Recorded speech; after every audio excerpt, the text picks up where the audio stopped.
Han Chinese Emperors in China by Tommy Dow. Terms and names. Han Dynasty, dynasty which ruled China for more than 400 years. After the Qin Dynasty, centralized government in which a central authority controls the running of a state.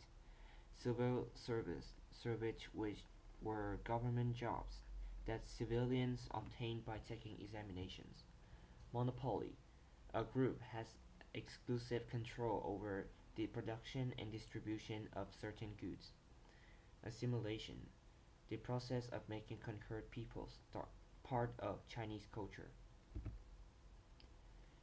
The Han restored unity to China.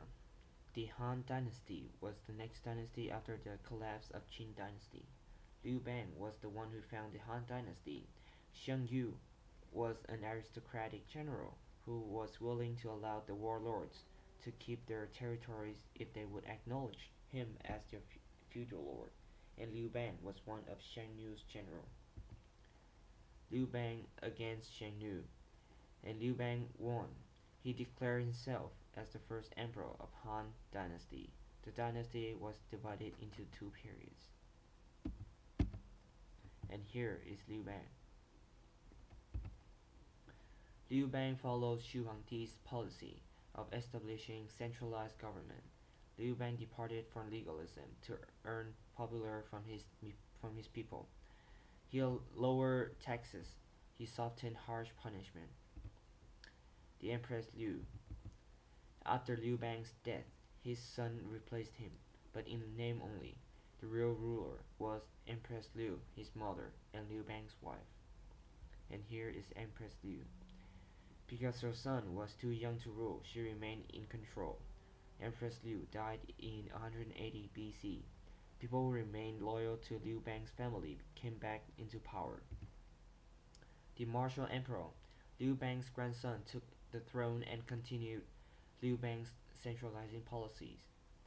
Wu Di took over control longer than any other Han emperor. He was called martial emperor because he adopted the policy of expanding the Chinese empire through war.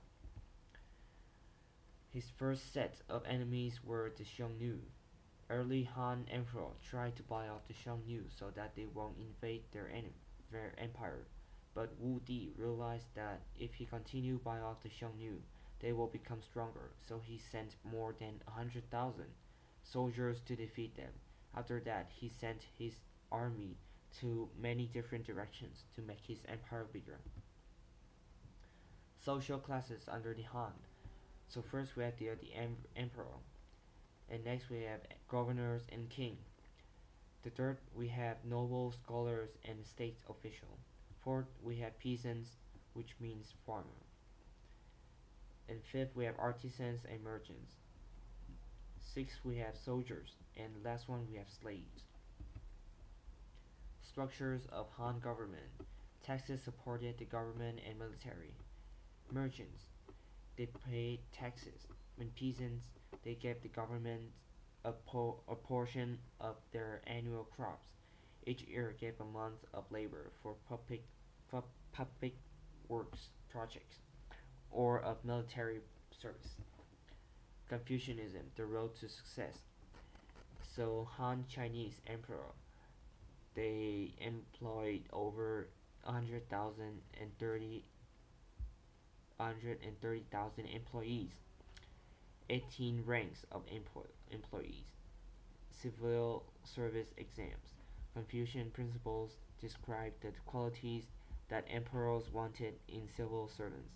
Wu Di set up a Confucian-themed school, formal examinations in Confucianism, history, law, and literature for civil service positions. Theoretically a merit-based system, but poor could not afford to educate their children. In effect, until the downfall of China's last dynasty in 1912. Han technology, commerce, and culture. So during Han period, paper was invented in AD 105. Before that, books were written on silk. This helped spread the education in China, and paper also affect government by the government documents were also written in paper. Color hardness is um, other advanced technology during Han period is for horses and allowed horses to load heavy things.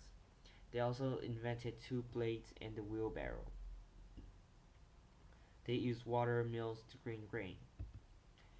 Trade and commerce were not respected, but were still very important.